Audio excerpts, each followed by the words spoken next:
99 పైసలకే భూములు ఇచ్చేస్తున్నాం, ఎంత భూమి అయినా సరే 99 పైసలకే ఇచ్చేస్తాం అంటూ ప్రభుత్వం చెప్తున్న దాని మీద సాక్షి ఒక కథనాన్ని ప్రొజెక్ట్ చేసింది. బాబు సర్కార్ బలే ఎత్తుగడ, రియల్ దందాకి రెడీ, దేశంలో ఎక్కడా లేని విధంగా లోకేష్ మార్క్ విధానం, land incentive for tech hubs, lift పేరుతో ప్రత్యేక పాలసీ, ఊరు పేరు లేని వర్షా లాంటి కంపెనీలు వందలాదిగా సృష్టించి దారాదత్తం చేసే ఎత్తుగడ, వర్షా కారుచౌకగా కట్టబెట్టే యత్నాలపై తీవ్ర విమర్శలు రావడంతో తెరపైకి మరో పాలసీ. రాష్ట్రమంతటా పప్పు బెల్లాల మాదిరిగా అదే విధానంలో పందారు.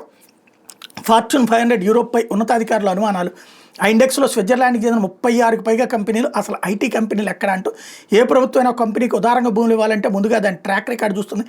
కంపెనీ శక్తి సామర్థ్యాలు ఏమిటి, ఎంతమందికి ఉపాధి కల్పిస్తుంది, రాష్ట్రానికి పారదర్శక ఎన్ని పెట్టుబడులు వస్తాయో చూస్తుంది. అంతటా నిబంధనల ప్రకారం వ్యవహరిస్తుంది. కానీ ఇలాంటివి ఏమీ పట్టించుకోకుండా పప్పు బెల్లాల మాదిరిగా భూములు పొందారని టీడీపీ కూటమి సర్కార్ సిద్ధమైంది. ఐటీ కంపెనీల ముసుగులో రియల్ ఎస్టేట్ వ్యాపారానికి దారితీసింది. ఎన్ని ఎకరాల భూమి అయినా సరే కేవలం 99 పైసలకి ఇస్తాం, ఐటీ పేరుతో వాణిజ్య సముదాయాలు ఏర్పాటు చేసుకున్న తర్వాత మార్కెట్ ధరకు అమ్మేసుకోండి అంటూ చేస్తుంది అన్నటువంటి కోణాన్ని హైలైట్ చేసి, న్యాయస్థానాలు కూడా ముందు ఇక్కడ రాష్ట్రం బాగుపడాలంటే అట్లా ఇస్తే తప్పేంటి అని మాట్లాడుతున్నటువంటి నేపథ్యం. ఇక్కడ సమస్యల్లో ఏంటి అంటే 99 పైసలకి ఇవ్వండి, ఇక్కడ ఉద్యోగాలు రావాలంటే రిజిస్ట్రేషన్ అంటే ఇక్కడ అమ్మేసినట్టు, ఆ తర్వాత వాళ్ళు అంత పెట్టుబడి పెట్టకపోయినా, ఆ తర్వాత అన్ని ఉద్యోగాలు ఇవ్వకపోయినా అడిగి వెనక్కి తీసుకునే అధికారం మనకు ఉండదు. లీజ్ ఇస్తే సాధ్యం, కానీ లీజ్ అయితే కంపెనీలు రావట్లేదు. ఆంధ్ర కొత్తగా ఏర్పడింది కాబట్టి రావట్లేదు. అందుకని ఇట్లా ఇస్తున్నామని ప్రభుత్వం చెప్తుంది. గుడ్, నేను దాన్ని కూడా తప్పుపట్టను, ఎందుకంటే తెప్పించే ప్రయత్నం చేస్తున్నారు కాబట్టి.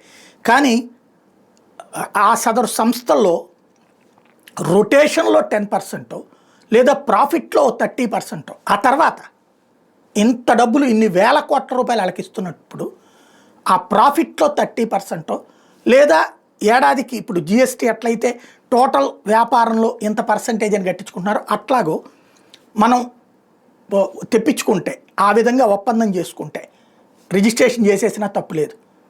ఆ విధంగా అడుగులు వేయడం బెటర్.